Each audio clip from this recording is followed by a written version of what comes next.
Thank you very much, Frank. It's a real pleasure to be here.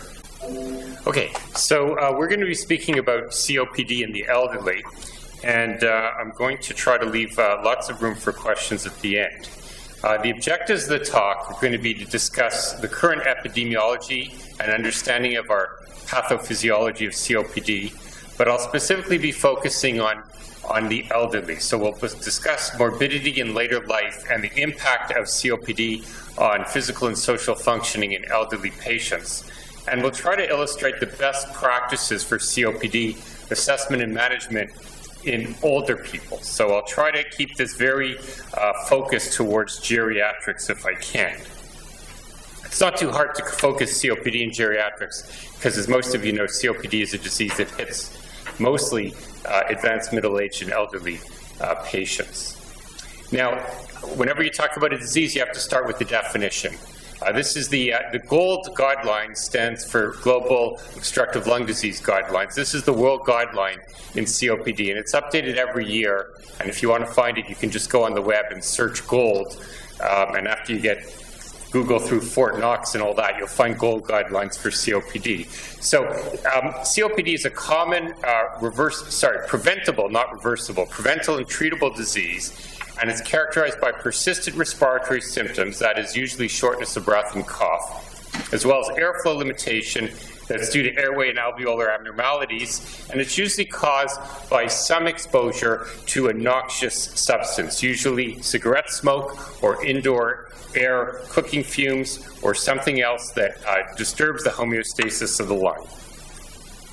Now, in order to have COPD, you must have airflow obstruction, which means in order to classically make the diagnosis of COPD, you have to send your patients for lung function tests. And we define airflow obstruction as a post-bronchodilator FEV1 less than 100% of the predicted value, and that's predicted for age, sex, and height, associated with an FEV1-FVC ratio of less than 0.7. This is the definition of airflow obstruction. Your FEV1, when you blow out as hard and as fast as you can, your FEV1, the amount of air you blow out in the first second, has to be less than 70% of the total amount of air you can blow out in the whole breath. And you need both to establish a diagnosis of COPD. Now, the caveat is that for elderly patients, I've already said for everybody we need to do spirometry. But the problem is that the elderly, especially elderly infirm, elderly frail, elderly demented patients, they have a very hard time doing spirometry. To do spirometry, you have to breathe in all the way, you have to close your glottis and hold your breath, and then you have to breathe out as hard and as fast and as long as you can. And you have to breathe out for at least 6 seconds. So it's a tough test to do. And if you've got chest wall pain, or you've demented, or you're bedridden, you can't do spirometry. So unfortunately, it means that there are going to be patients in your practice in whom making the diagnosis of COPD definitively is going to be impossible because the patient can't do the definitive test to make the diagnosis.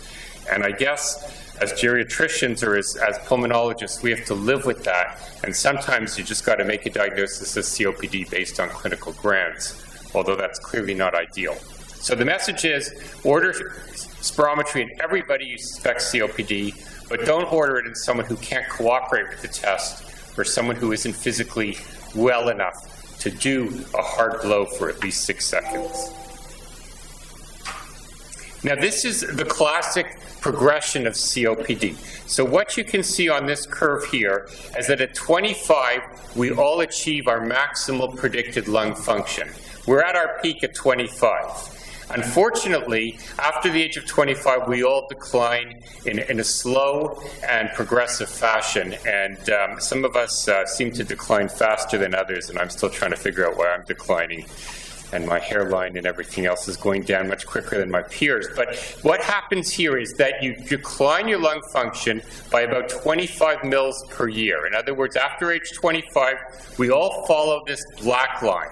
Now, this black line refers to the normal population curve. These are people who never smoked or are not susceptible to cigarette smoke. But about 25% of smokers are susceptible to the cigarette smoke and develop COPD. And COPD is characterized by advanced loss of lung function at an accelerated rate. That's this red line here. So here's a smoker at age 25. He or she continues to smoke, and they decline their lung function twice as fast as a regular person, sometimes 3 or 4 times as fast. Now, the problem is, when you decline your lung function in this area here that I'm pointing out with the pointer, this decline in lung function is asymptomatic. So COPD in its early stages is an asymptomatic disease that sort of sneaks up on the patient. But gradually, as lung function keeps declining, what happens is the patient starts to notice disability, and eventually they get extreme disability. So classically, my patients will tell me with COPD that I was well until I was about 50. And at 50, I noticed I was huffing and puffing when I was climbing a flight and a half of stairs. And at 55, I noticed that I was huffing and puffing when I was trying to golf 18 holes on the golf course, and I started to use the golf cart. And at 60, I noticed I could hardly use the golf cart anymore. Just walking from the golf cart to the tee-off was making me a bit short of breath. And by 65, the patient's on home oxygen with severe loss of lung function and severe disability. So once you decline your lung function, with your FEV1 hits 50% or below, that's when you start to get disabled and you start to really notice your disease. But it's silent in this area up here when the FEV1 is 80% to 60% of predicted. It's often silent. Now, the good news is I'm showing you the red line where people develop advanced COPD. But if people stop smoking, they can get off this evil trajectory of COPD. So here's a patient who smoked till the age of 45. They lost about 25% of their lung function. But when they stop smoking, the progression of loss of lung function slows. It doesn't go to normal. It doesn't go to 0. But it slows. So if you can get your patients to stop smoking, you can prolong the time interval before they start to become disabled. This is simply a flow volume spirometry curve. This is a normal curve in blue, and this is a curve with COPD. The curve is classically scooped, and the FEV1 to FVC ratio is, in this case, is below 70%. So this patient has an FEV1 of 2 liters, a vital capacity of 3.6 liters. Their ratio is 56%. This is COPD. We basically, when we classify lung function impairment, we think of it as mild, moderate, severe, very severe, and we classify it based on the FEV1% predicted. So a patient with an FEV1% predicted of 30 to 49% would be quite severe COPD, spirometrically. Now, COPD is a classic gene-environment interaction disease. You have to be born with the predisposition to COPD, and you have to be living in an environment that is somehow dirty enough to cause COPD. You can create a dirty environment by smoking. You can create a dirty environment by being exposed to secondhand smoke, or you can create a dirty environment by living in a high pollution area or working in a job where you're exposed to a lot of dust and particulates, or if you're poor and living in a developing country, you may be exposed to indoor cooking fumes. And I'll show you all this in a minute. Now, what happens to the lung as you age? This is an issue that's critical, I think, for geriatricians and for people who work in the geriatric field. What happens to the lung is that your lung wrinkles as you age. Just like your face wrinkles in this picture, the lung wrinkles as well. And why does your face wrinkle? Your face wrinkles because you lose elastic tissue and collagen fibers from your dermis. Your lung does the same thing. As you age, your lung loses elastic tissue and interstitial tissue, and the lung elasticity drops or decreases. When the lung elasticity drops and decreases, that means the elastic recoil of the lung, when you take a breath in, your lung opens. When you breathe out, your lung recoils. As your lung loses elasticity as it ages and it wrinkles, the elastic recoil of the lung drops, and therefore your expiratory flows fall as you age. So as I said, the lung is at its prime at age 25, but after this, the lung slowly begins to lose interstitial tissue, elastic tissue, and alveolar attachments, just like the skin starts to wrinkle. and the lung becomes less elastic, which slows down expiratory flow rates, and that means that lung function will decline with age, and that the FEV1-FVC ratio, that critical value we use to determine COPD, also declines with age.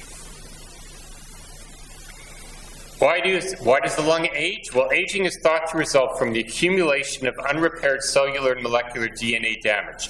And this damage is accumulating throughout life. And the best theory that explains COPD aging is the free radical theory of aging. So the best theory that explains COPD aging of the lung is the free radical theory of aging, that cigarette smoke increases oxidative stress on the alveolar epithelial membranes. And this causes DNA damage within the lung cells and accelerated aging.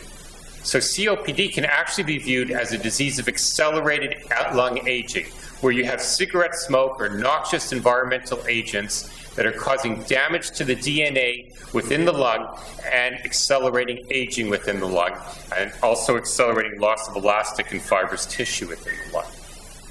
So COPD is the progeria of the lung. You know, if we were going to live to 150, we'd all develop COPD. What are the risk factors for COPD? Smoking is obviously the biggest risk factor that we see in the Western world, but age is a massive risk factor. The older you are, the more likely you are to get COPD. Exposure to biomass fuels, occupation, so miners and farmers get COPD more often. Gender, it's more male than female, but this is changing. And a big one is socioeconomic factors and poverty. People who are poor are more likely to get COPD because people who are poor are more likely to smoke. They're more likely to be exposed to secondhand smoke. Their mothers were more likely to smoke while they were in utero.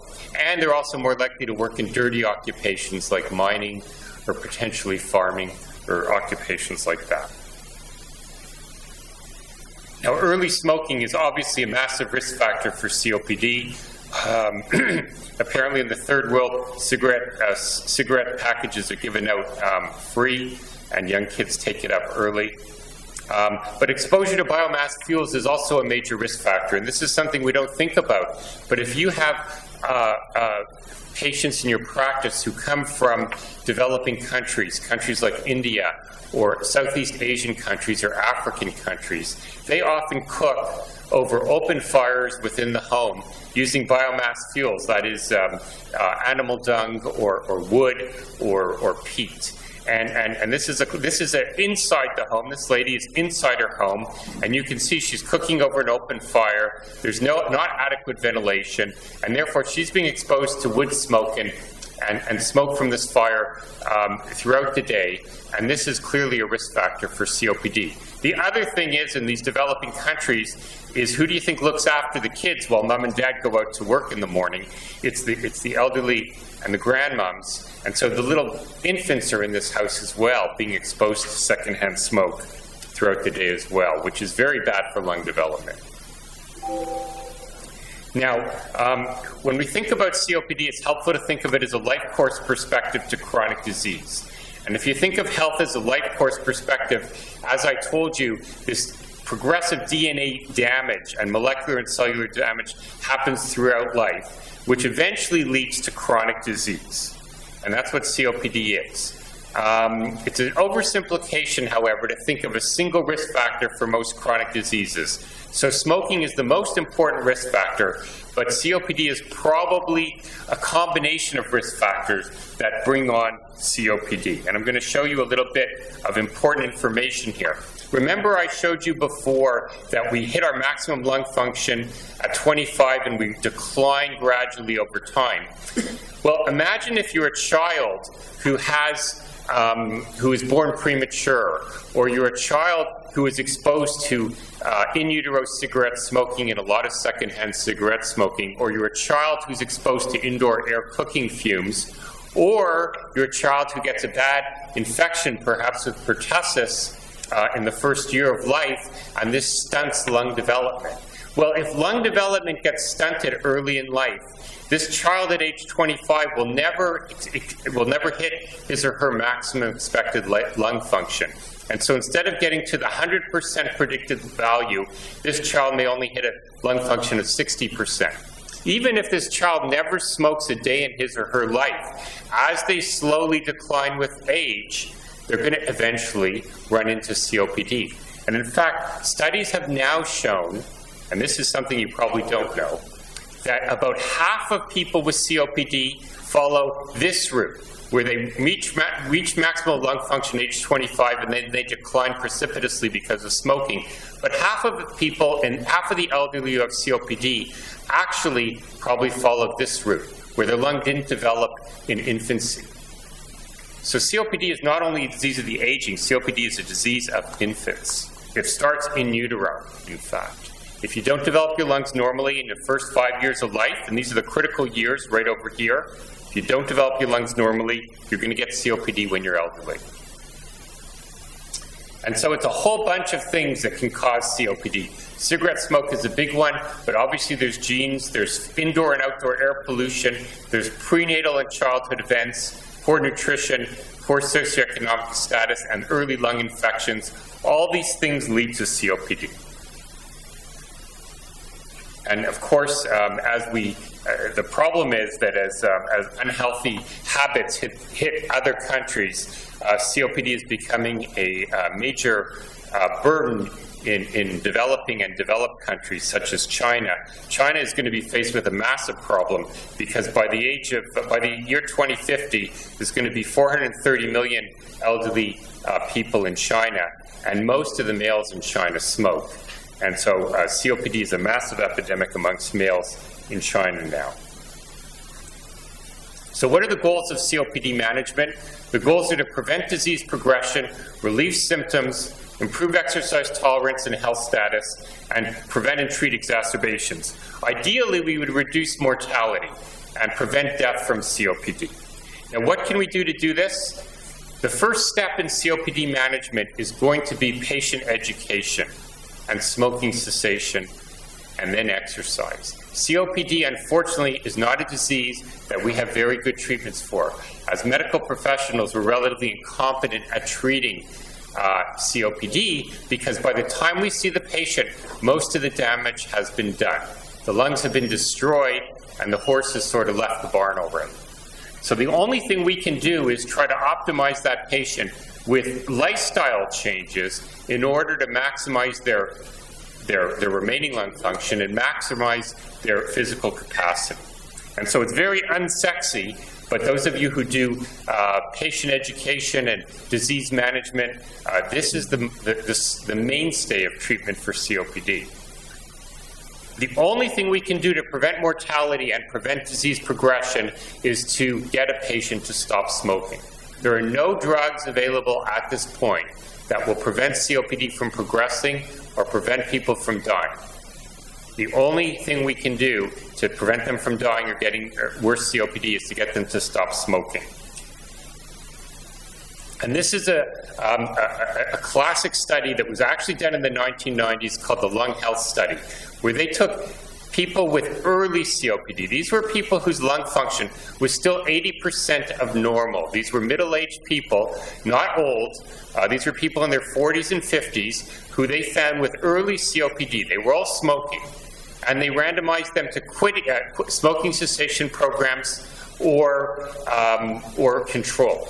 And they looked at the patients who quit smoking over 5 years and the patients who continued to smoke. And what you can see quite clearly in these people with middle-aged early COPD is those who continue to smoke continue to decline their lung function. And those who were able to quit smoking actually increased their lung function a tiny bit. But 5 years later, their lung function was no worse than it was when they started the study. So there is no question that getting a patient to quit smoking is the most effective intervention you can do. And obviously, the things to do that are providing advice and counseling to the patient, as well as pharmacotherapy, including nicotine replacement, varenicline, which is Champix, or bupropion, which is an antidepressant. Even in your elderly patients, if you've got someone 75 who's still smoking, it's not too late to get them to quit and prevent progression of their disease. Now, obviously, patients who have COPD, their number one symptom, the most disabling, most disease-provoking symptom is dyspnea. And dyspnea is common. It intensifies as the disease progresses, and it's the reason why most patients finally seek medical attention. And it's progressive over time. So it's like I told you, the patient who notices first they're short of breath climbing 2 flights of stairs, and then that progresses to short of breath walking the golf course, and then it progresses short of breath simply walking to the tee-off point. So it gets worse and worse over time, and it's gradual. And the problem is a lot of patients, they notice the dyspnea, but they're in denial. They're still smoking. They don't want to think they're getting COPD.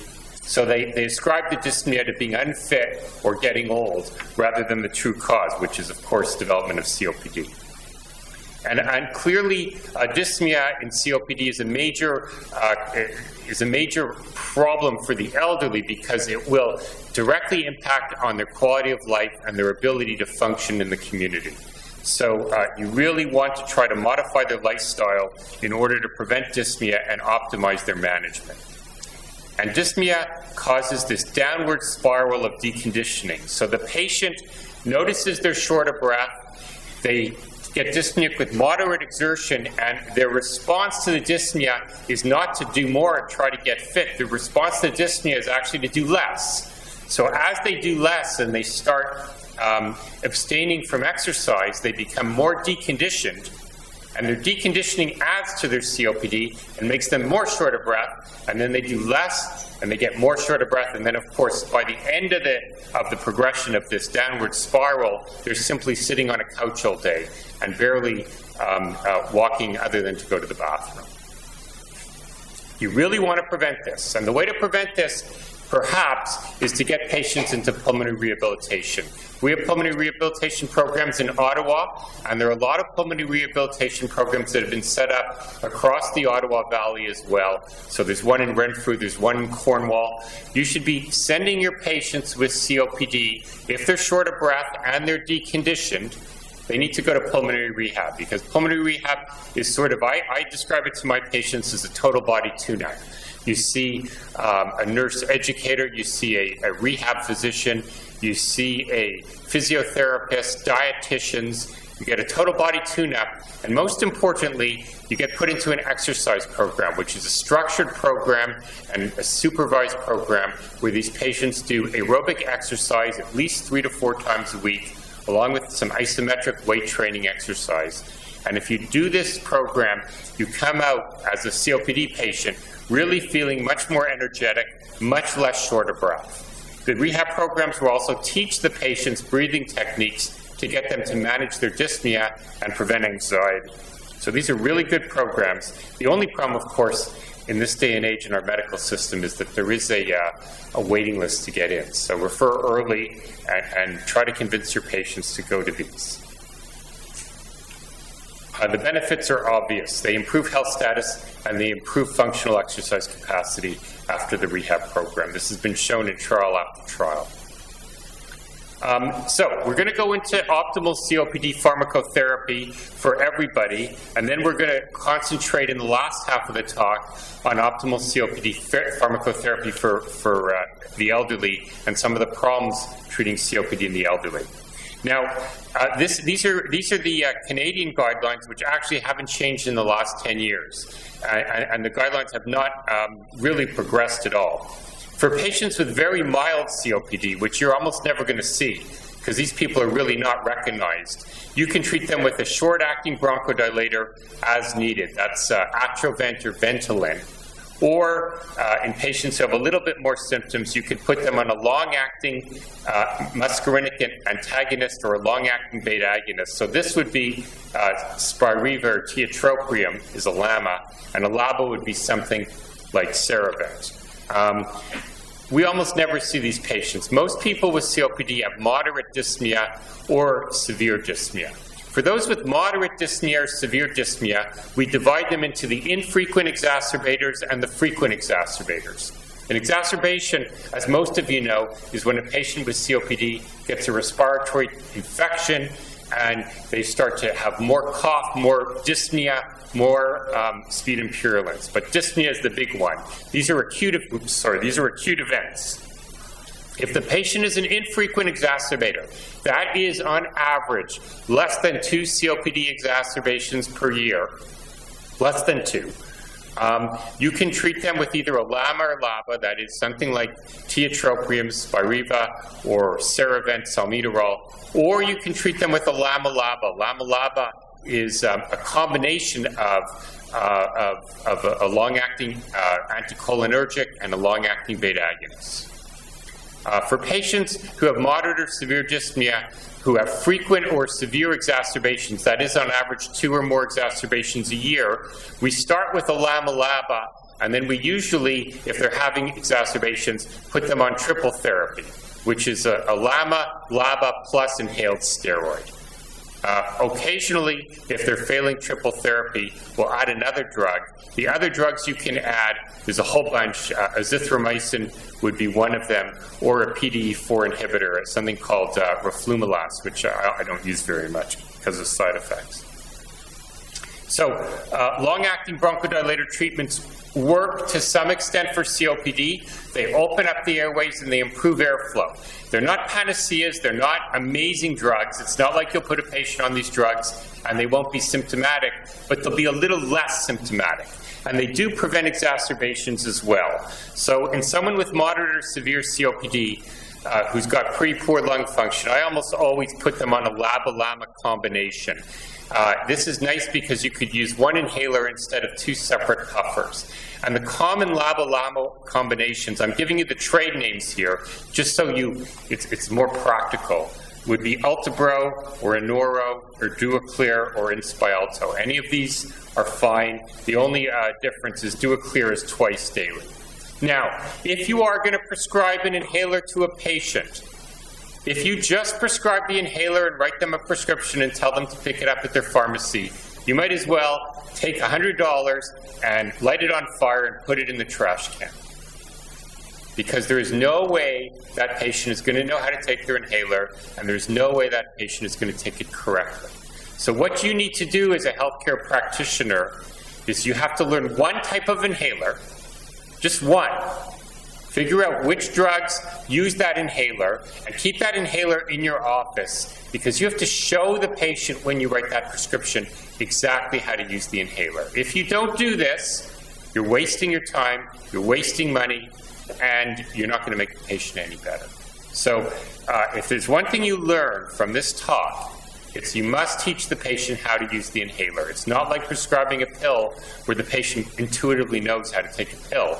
They've never used an inhaler before. If you don't teach them, they will not use it correctly.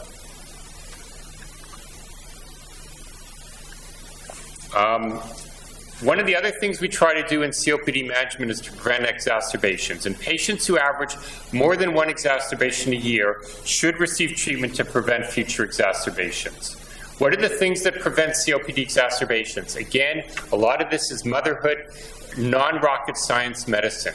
These patients should have immunizations. Everyone with COPD should have their annual influenza shot, and you should be also immunizing them against pneumococcus, either with Prevnar 13 or the Pneumovax vaccine, or both. Patients who are over 65 with COPD should probably get both. Now, admittedly, there aren't great trials to show that the pneumococcal vaccine prevents exacerbations, but it's sort of a no-brainer. You want to try to prevent pneumococcal infection in these patients.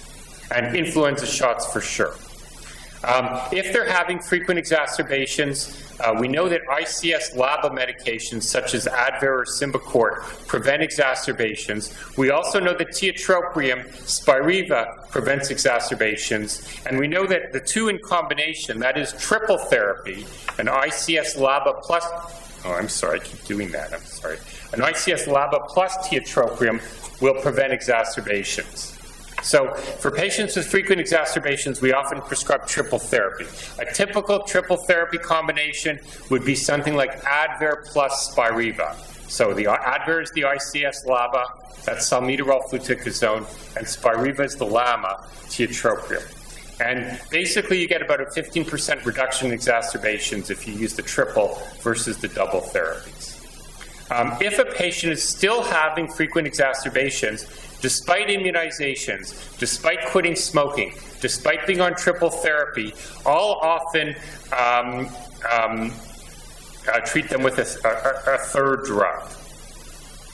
And azithromycin is the drug that I usually go to. Azithromycin, 250 milligrams a day, prevents exacerbations by 25% above usual care. So it works. The only problem with azithromycin is you have to worry a little bit about hearing loss, which is a major problem in elderly patients. In about 5% of patients, azithromycin can speed up hearing loss. And also in patients with a prolonged QT, it theoretically can lead to torsade de pointes. So you probably should do an ECG, and you probably should make sure the patient isn't hearing impaired before adding azithromycin to the patient's therapy. But in someone on triple therapy with frequent exacerbations, I'll add azithromycin once a day. And this is the data that supports it. This is a trial of once daily azithromycin for 1 year in patients with frequent exacerbations. And the group in azithromycin is in blue, and the group in placebo is in orange. And you could see that the hazard ratio was 0.75. In other words, 25% of exacerbations were prevented with azithromycin. Now in the last 15 minutes, I'm going to talk about some issues with COPD that are specific to elderly patients. There's about 6 specific issues. One is that COPD is more prevalent in the elderly. It's a disease of the elderly. 2 is that diagnosis is more difficult in elderly patients. The 3rd is that major RCTs of pharmacologic therapy for COPD typically exclude the elderly. I'll show you how patients who are 80 or above don't get into any of these trials. So the very elderly are not being tested or assessed in major therapeutic trials of COPD. Inhaler devices are very difficult for elderly patients. Elderly patients are more prone to drug side effects, and they're also more prone to comorbidities, which make polypharmacy a little more hazardous in the elderly. And I don't need to tell you guys that. I'm probably preaching to the converted when I talk about that last one. So, first of all, prevalence of COPD in the elderly. Overall, 6.3% of U.S. adults have been told by a healthcare provider that they have COPD. But the prevalence of COPD dramatically increases as you go from early middle age to elderly.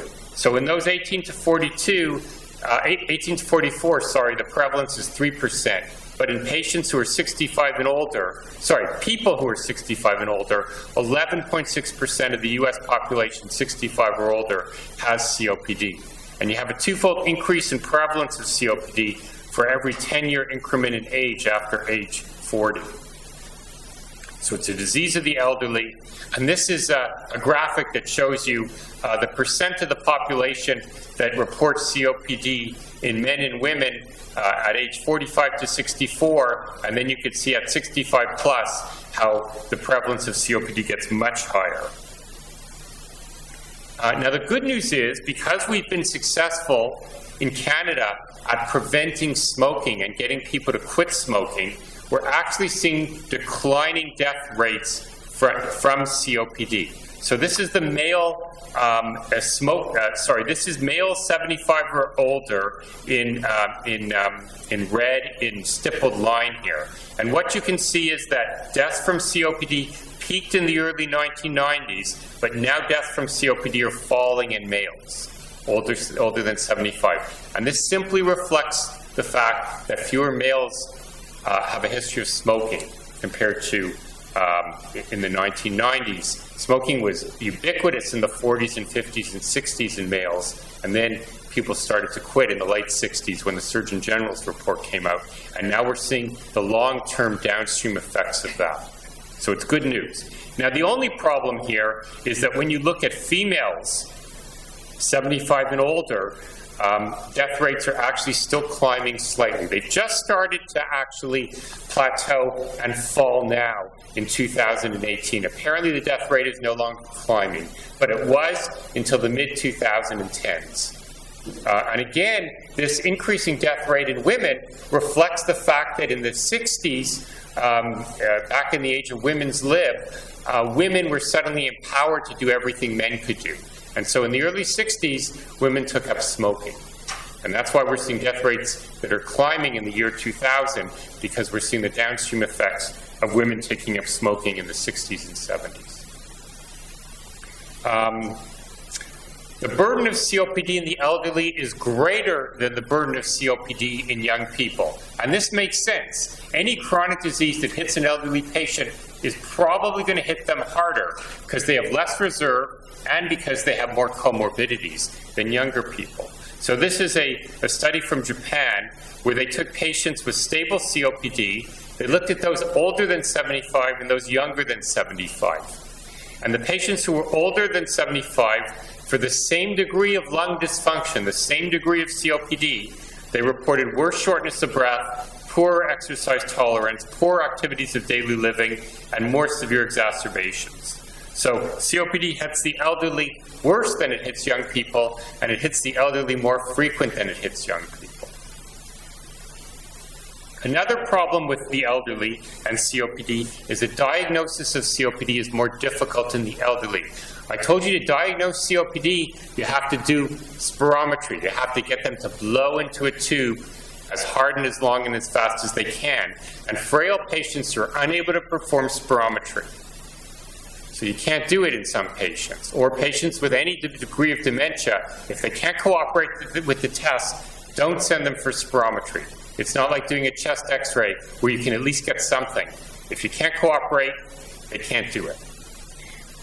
The other problem with the elderly is what I told you before about the lung wrinkling as it ages. Because the lung wrinkles as it ages, lung function falls in the elderly, and the FEV1 FVC ratio goes down, which means that our typical cut points for diagnosing COPD in young people don't apply well to the elderly. Here's something that talks about how COPD is more difficult in the elderly. This was the SARA study where they took patients who were elderly. Actually, they defined it elderly as over 65, which is kind of a generous cut point. But only 78% of elderly subjects could produce acceptable, reproducible spirometry, and patients who were cognitively impaired or had a lower educational level had poorer ability to do acceptable spirometry. Now here's the issue about the cut points. Remember I told you that the GOLD guideline defines an FEV1 to FVC ratio of 70% as the cut point for COPD. But you can see that as you age, your FEV1 FVC ratio is naturally going to fall. This is normal elderly. And that's because as you age, your lung elasticity drops. Which means that somewhere around the age of 85, actually, everybody who's normal people, age 85 or older, will have COPD as defined by this cut point. Which sort of makes no sense, because you're basically saying that everyone 85 or older has COPD. So the bottom line is that a threshold cut point of the FEV1 FVC ratio of 0.7 can overdiagnose COPD in the elderly, because physiologically everyone's lung function falls as they age. So what we should be using, rather than this fixed ratio of 0.7, is the lower limit of normal cut point for for the FEV1 FVC ratio. And you could see in young people, it doesn't matter whether you use the lower limit of normal or the fixed ratio. But in older people, if you use the fixed ratio, almost 23% of normal older folks, 60 to 79, have COPD. Whereas if you use the lower limit of normal of the ratio, you decrease the rate of overdiagnosis of COPD. So COPD gets harder to diagnose in the elderly just because physiologically everybody starts to look like COPD. And here's a study that looked at overdiagnosis in the elderly. They randomly selected 280 subjects who were 70 years old, who had never smoked and had no respiratory symptoms, and they showed that if you go by the fixed cut point of 0.7, 35% of these normal elderly subjects would be classified as having COPD, which is kind of ridiculous to say 35% of the elderly normal population has the disease. So basically the bottom line is the gold fixed cut point of 0.7 doesn't work in the elderly, and you have to use age-specific normative data, which is the lower limit of normal. Another issue is that the therapeutic trials that have assessed treatment of COPD excluded the elderly. So if you look at the major studies that studied COPD treatments, these are big studies of bronchodilators or bronchodilators plus inhaled steroids.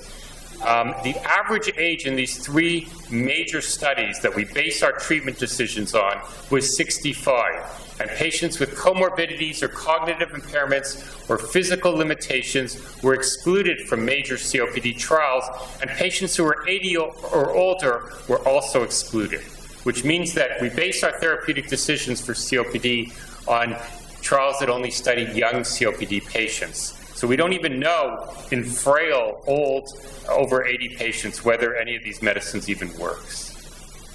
We still use them, but our trials don't give us enough information about these people. Now, I told you there were other major issues in the elderly. One is that inhaler devices are very difficult to use in elderly patients. Advanced age has been shown to be a significant predictor for poor adherence to drug therapies, and the number and frequency of medications coupled with memory loss and cognitive dysfunction will affect adherence. Patients who score less than 24 on the mini mental status exam do not handle inhalers well. So if you give someone with dementia an inhaler, you're likely to be wasting your time unless there's someone available to supervise the patient to help them take the inhaler. The other thing about elderly patients is they don't do well with dry powder inhalers. Dry powder inhalers are the ones where you have to suck hard to get a dry powder out of the inhaler. Elderly patients don't do well with this because they don't have the muscle strength to suck very hard. There are inhalers out there.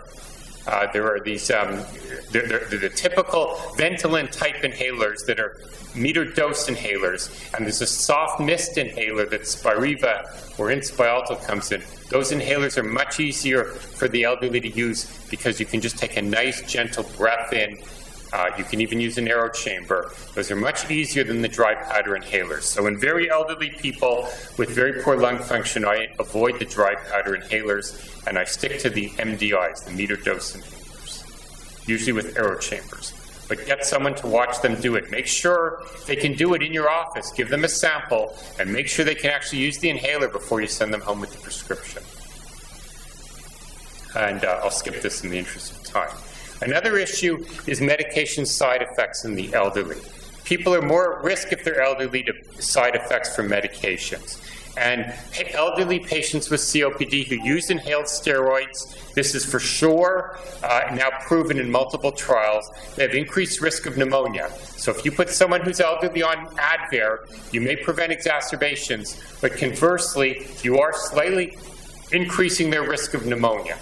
Probably because the inhaled steroid has some sort of immune suppressive effect on the airway defense, antibacterial airway defense mechanisms. Short and long-acting inhaled anticholinergic medications, so this is things like tiotropium or Atrovent, they can precipitate bladder neck obstruction in elderly males. So some elderly males develop urinary retention after starting on these medications. And theophylline is a medication I would never suggest for COPD, and certainly I would never use it in the elderly because you really have a very low therapeutic window for theophylline, and if you get too high on theophylline, the patient can present with seizures or arrhythmia. So avoid theophylline in your elderly patients. Don't use it at all. It's not recommended in the guidelines. Obviously, polypharmacy and multiple comorbidities are more common in the elderly. This was an Ontario study from ISIS, which showed that in patients who were over 66 who were newly prescribed inhalers, beta agonists or anticholinergics, these patients had a higher risk for hospitalization or an ED visit for a cardiovascular event compared with non-users. Now, the hazard ratios are low, the risk ratios, the odds ratios are low, 1.3 and 1.14, but this still implies a 30% increased risk in the short term of a cardiovascular event in someone who's elderly who gets one of these inhalers. So these inhalers, while they're generally safe, are not 100% safe in the elderly. So in summary, COPD is highly prevalent. It affects at least 8% of Canadians 65 years old. After smoking, age is the second biggest independent risk factor for COPD. COPD now affects women as well as men in equal proportions. It's a poor person's disease, so people who are lower socioeconomic status are more likely to get COPD. It's underdiagnosed in Canadian communities, but conversely, population screening studies overdiagnose COPD in the elderly because normal lung aging can lead to COPD-like physiology. COPD in the elderly presents unique challenges because diagnosis is more difficult. The efficacy of treatments have only been proven in younger patients. Elderly subjects have more difficulty using the inhalers that we use for COPD, and elderly subjects have more comorbidities and drug interactions and side effects from COPD medications. And I'll stop now and take questions. I think we'll thank Dr. Aaron.